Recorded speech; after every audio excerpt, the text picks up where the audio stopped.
بسم اللہ الرحمن الرحیم۔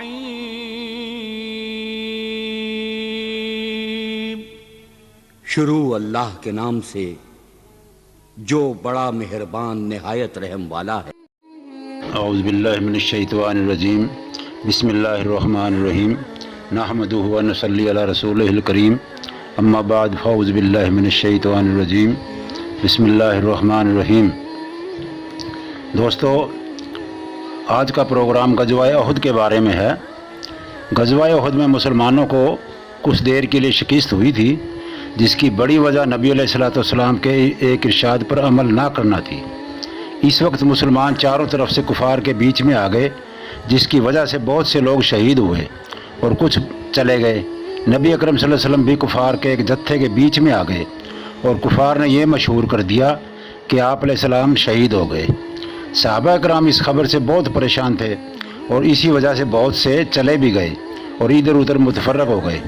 حضرت علی کرم اللہ وجہ فرماتے ہیں کہ جب کفار نے مسلمانوں کو گھیر لیا اور حضور اقدس صلی اللہ علیہ وسلم میری نظروں سے اوجھل ہو گئے تو میں نے حضور صلی اللہ علیہ وسلم کو اول زندوں میں تلاش کیا، وہاں نہ پایا، پھر شہداء میں جا کر تلاش کیا، وہاں بھی نہ پایا، تو میں نے اپنے دل میں کہا کہ ایسا تو نہیں ہو سکتا کہ حضور لڑائی سے بھاگ جائیں۔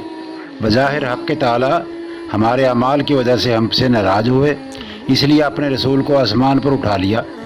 اس لیے اب اس سے بہتر کوئی صورت نہیں کہ میں بھی تلوار لے کر کافروں کے جتھے میں گھس جاؤں، یہاں تک کہ مارا جاؤں۔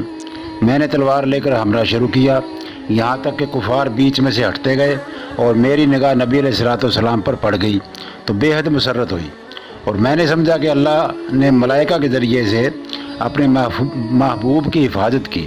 میں حضور کے پاس جا کر کھڑا ہوا کہ ایک جماعت کفار کی آپ پر حملہ کے لیے آئی۔ حضور صلی اللہ علیہ وسلم نے فرمایا، علی ان کو روکو۔ میں نے تنہا اس جماعت کا مقابلہ کیا اور ان کے منہ پھیر دیے اور بعضوں کو قتل کر دیا۔ اس کے بعد ایک اور جماعت آپ صلی اللہ علیہ وسلم پر حملہ کی نیت سے آگے بڑھی۔ آپ صلی اللہ علیہ وسلم نے پھر حضرت علی کی طرف ارشاد فرمایا، انہوں نے پھر تنہا اس جماعت کا مقابلہ کیا۔ اس کے بعد حضرت جبرائیل علیہ السلام نے آ کر حضرت علی رضی اللہ تعالیٰ عنہ کی اس جوان مردی اور مدد کی تعریف کی، تو آپ صلی اللہ علیہ وسلم نے فرمایا، انہ منی و انا منہ، بے شک علی مجھ سے ہیں اور میں علی سے ہوں، یعنی کمال اتحاد کی طرف اشارہ فرمایا۔ تو جبرائیل علیہ السلام نے عرض کیا، و انا منکما، میں تم دونوں سے ہوں۔ غزوہ احد کا ایک واقعہ یہ بھی ہے کہ حضرت حنظلہ پہلے شریک نہ تھے اس جنگ میں۔ کہتے ہیں کہ ان کی نئی شادی ہوئی تھی، بیوی سے ہم بستر ہوئے تھے، اس کے بعد غسل کی تیاری کر رہے تھے اور غسل کرنے کے لیے بیٹھے ہوئے تھے اور سر کو دھو رہے تھے کہ ایک دم مسلمانوں کی شکست کی آواز کان میں پڑی، جس کتاب نہ لا سکے اور اسی حالت میں تلوار ہاتھ میں لی اور لڑائی کی طرف میدان کی طرف بھاگ گئے اور کفار پر حملہ کیا اور برابر بڑھتے چلے گئے کہ اسی حالت میں شہید ہو گئے۔ چنانچہ شہید کو اگر جنبی ہو تو بغیر غسل دیے دفن کیا جاتا ہے، اس لیے ان کو بھی اسی طرح کر دیا، مگر نبی علیہ الصلوۃ والسلام نے دیکھا کہ ملائکہ ان کو غسل دے رہے ہیں۔ حضور صلی اللہ علیہ وسلم نے صحابہ سے ملائکہ کے غسل دینے کا تذکرہ فرمایا۔ ابو سعید کہتے ہیں کہ میں نے حضور صلی اللہ علیہ وسلم کا یہ ارشاد سن کر حنظلہ کو جا کر دیکھا تو ان کے سر سے غسل کا پانی ٹپک رہا تھا۔